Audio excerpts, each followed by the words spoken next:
ये कहानी है पौड़ी गढ़वाल के शुमाड़ी गांव के पंथ दादा की, जिन्होंने राजशाही के जन विरोधी आदेशों के विरोध में मात्र 16 साल की उम्र में अपने प्राणों की आहुति दे दी।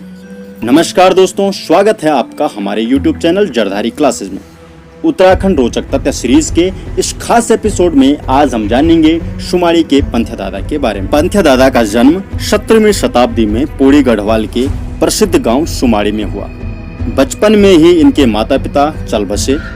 लोक मान्यताओं के अनुसार इनके बचपन का अधिकांश समय अपनी बहन की ससुराल फरासू में बीता। यह घटना तब की है जब गढ़वाल में पंवार वंश के राजाओं का शासन हुआ करता था और इस कहानी की शुरुआत हुई पंवार वंश के सबसे शक्तिशाली राजा अजयपाल के शासनकाल से।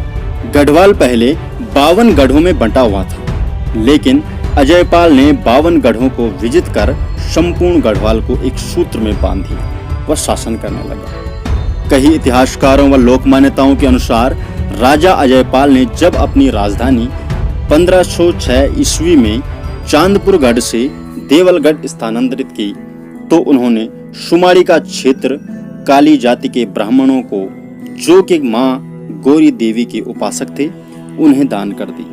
वह वचन दिया कि आज से इस गांव के लोगों से किसी भी प्रकार का कर नहीं लिया जाएगा। पीढ़ी दर पीढ़ी समय बदलता गया, लेकिन यह परंपरा इसी प्रकार आगे चलती रही। लेकिन अजयपाल की 11वीं पीढ़ी के बाद गढ़वाल में परमार वंश का राजा मेदिनी शाह बन जाता है। इनके वजीर शुमाड़ी गांव के सुखराम काला थे। राजा के अधिकांश दरबारी सुखराम काला से जलते थे, क्योंकि वह शुमाड़ी गांव का था और यहाँ के लोग राजा को किसी भी प्रकार का कर नहीं देते थे। मेदिनी शाह के दरबारियों ने मेदिनी शाह को उकसाना शुरू कर दिया कि शुमाड़ी गांव की जनता से भी कर लिया जाए। मेदिनी शाह राज दरबारियों की बातों में आ गए। वह अपने वजीर सुखराम काला को शुमाड़ी गांव भेजा। वह कहा कि आज से शुमाड़ी गांव के लोग भी राजकीय करों को राजकोष में जमा करेंगे। शुमाड़ी गांव की जनता ने कर देने से साफ मना कर दिया। वह कहा कि हम अपने राजा अजयपाल का दिया हुआ वचन नहीं तोड़ सकते। मेदिनी शाह ने इसे अपना अपमान समझा। वह शुमाड़ी गांव वालों के लिए फरमान जारी किया कि आज से शुमाड़ी गांव वालों को प्रतिदिन एक आदमी की बलि देनी होगी। इस दंड को आज भी रोजा के नाम से जाना जाता है। इस फरमान को सुनते ही गांव में दहशत का माहौल बन गया। निरपराध गांव वाले यदि राजा आज्ञा पालन न करते तो उन्हें इससे भी अधिक कड़ी यातनाओं का भुगतान पड़ सकता था। इसलिए गांव वालों ने प्रत्येक दिन एक आदमी को बलि देना स्वीकार कर लिया। इस दंड में बलि देने के लिए सर्वप्रथम पंथ्या के बड़े भाई के परिवार को चुना गया। इन सभी घटनाओं से अनजान बालक पंथ्या फरासू में अपनी बहन के गांव जंगलों में गाय चुगा रहा था। थकान लगने से उसे नींद आ गई और इसी बीच उसे स्वप्न में अपनी कुल देवी गोरा देवी दिखाई दी। गोरा देवी ने पंथ्या को सारी घटना से अवगत कराया। नींद खुली तो वह अचंभित हो गया।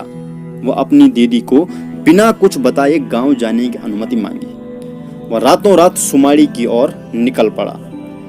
गांव पहुंचकर देखा तो वास्तव में जो सपने में देखा वह सच साबित हुआ।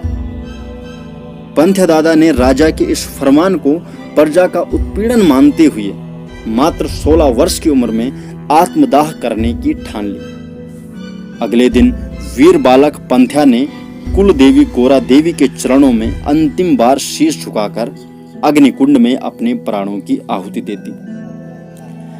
इस घटना को पंथ्या की चाची भद्रा सहन न कर सकी। वह अग्निकुंड में कूद पड़ी। इसी समय बहुगुणा परिवार की छोटी बालिका ने भी अग्निकुंड में कूदकर अपने प्राण न्योछावर कर दिए। जब राजा मेदिनी शाह को इस घटना का पता चला तो उसे प्रजा विद्रोह का डर सताने लगा। इसी बीच राज परिवार भी दैवीय प्रकोपों से दहल उठा। राजा ने राजतंत्रिकों से पूछताछ की तो उन्होंने बताया कि 3 निरपराध हत्याओं के कारण यह सब प्रकोप हो रहे हैं। अतः इन आत्माओं की शांति के लिए इनकी विधिवत पूजा अर्चना करना अति आवश्यक है। विपत्ति से घबराए राजा मेदिनी शाह ने तुरंत सुमाड़ी में पूजा अर्चना करने की आज्ञा दी। वह इन पवित्र आत्माओं का आवाहन किया और वचन दिया कि प्रतिवर्ष उनकी पूजा अर्चना की जाएगी। यह पूजा आज भी पूस मास में प्रत्येक साल विधिवत रूप से ही की जाती है। इस प्रकार पंथ्या दादा राजशाही के अत्याचारों के खिलाफ आत्मदाह करने वाले प्रथम बालक इतिहास में सदा सदा के लिए अमर हो गए। धन्य हो पंथ्या दादा व धन्य हो वह माता जिसने इस वीर सपूत को जन्म दिया। दोस्तों, आज की वीडियो में हमने जाना शुमाड़ी के पंथ्या दादा के बारे में। आपको अगली ऐसे ही किस टॉपिक पर वीडियो चाहिए, आप किस जगह के बारे में जानना चाहते हैं, जाइए कमेंट बॉक्स खाली पड़ा है, वहां पर लिखिए। अगली वीडियो आपकी ही पसंद की आने वाली है।